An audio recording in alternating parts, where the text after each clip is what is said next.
Hi guys, Stork04 here with another Storks review. Today I will be bringing Friday the 13th, the game. I would have to say at first it was a free game of the month. I didn't think I would enjoy it that much. I was never into the movies and it just seemed like another gory hack and slash game. But when I got into it, it was really fun. It's basically a video game version of hide and go seek. In the game, it either makes you play as Jason or it makes you play as a counselor. And if you're a counselor, you basically run away from Jason as he tries to kill you. And if you're Jason, you gotta catch the counselors and kill them. And Jason has some abilities that let you help. There's normally about 7 counselors that you gotta chase and grab. You have an ability to morph. Basically, you have a big map, and morph lets you just pick anywhere on the minimap and just teleport there. Of course, it's got a cooldown, so you can't just use that all over the place. Your other ability is sense, and if you use that, if there's a noise anywhere around you, it'll basically put a little circle on the map, letting you know where that noise was, so you can pretty much know exactly where to go. Of course, the counselors can turn on radios or turn on car alarms, things that distract you, so it's not always one of them, but most of the times it is. The third ability you have is shift, which is basically a quick teleport.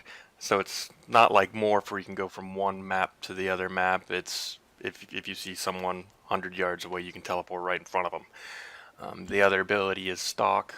Basically makes you more quiet, so you can go up and stealth and kill them that way.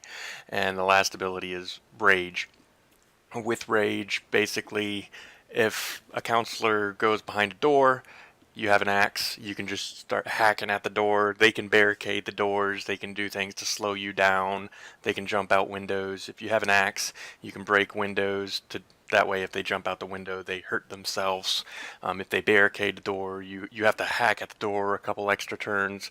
But with a rage ability, it basically makes you stronger and stronger to the point where you can just kick down a door even if it's barricaded. And then you also have traps and throwing knives. Those are just side items. They're not really abilities. You can find them on various parts of the map and then use them to trap the counselors. And you basically have a time limit. You got to catch them all, and when you catch them all, you win. And as for the counselors, you have to avoid him. And there's different ways you can do that. Like I said, you can close doors, barricade doors, jump through windows, set off car alarms to distract them.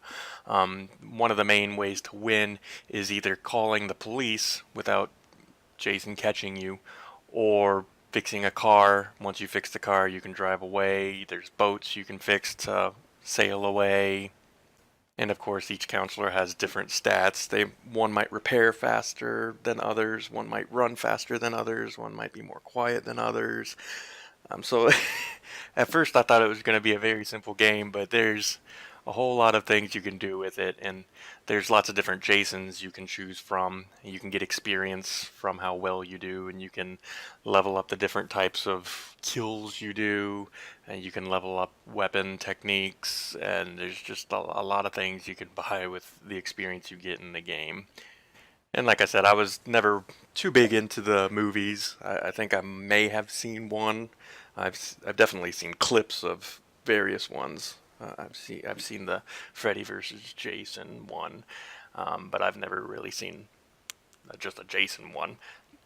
So in this game, they actually have a virtual cabin you can go to, just a little Easter egg. It's a whole huge virtual room of Easter eggs. And you would walk into the room and there might be an axe. You can view the axe and it'll tell you what movie it was from and the scene and what happened to when. And they might have a scene in the room. One of the beds are just covered in blood, and they explain one of the scenes and how it was set up and the problems that the directors might have gone through. So it's a fun way of still feeling like you're playing the game but getting all the information about it if you haven't seen the movies, or if you have seen the movies, it's definitely an awesome fanboy game. And after playing this game, I definitely do want to see the movies because it did pique my interest that much. As far as the replayability, it is obviously each map is going to be different since it's multiplayer.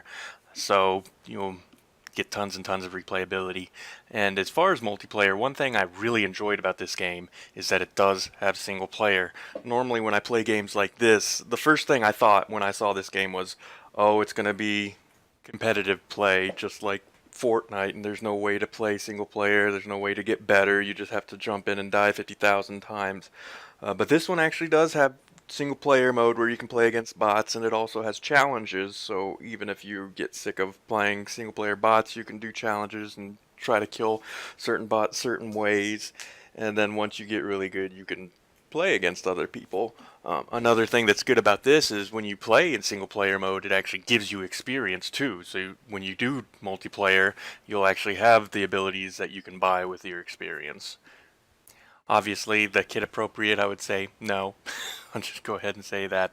The story, it actually does, like I said, it has Easter eggs here and there, so it really does make you feel like you are in the movie doing some of the scenes. So it's really unique and fun. The art style, of course, is hack and slash horror, so it is dark sometimes. It's hard to see around corners purposely to make it more scary. You have the music, the traditional Jason music every time he stalks up on you. And you do get badges and trophies based on who you're playing as. So Jason would have a whole set of them, and then if you're playing a counselor, they would have a whole set of things they might have to do. So a counselor might have to barricade 15 doors, and Jason might have to break through 15 doors, and so on. And with the nature of the game, you can't really pause it, so you do have to set aside about 30 minutes to play if you wanted to play. And as far as how complete it is, there is downloaded content you can get. You can unlock Jason's. Instead of leveling up to get the experience, you could just buy the DLC and get them immediately. They also have counselor skins.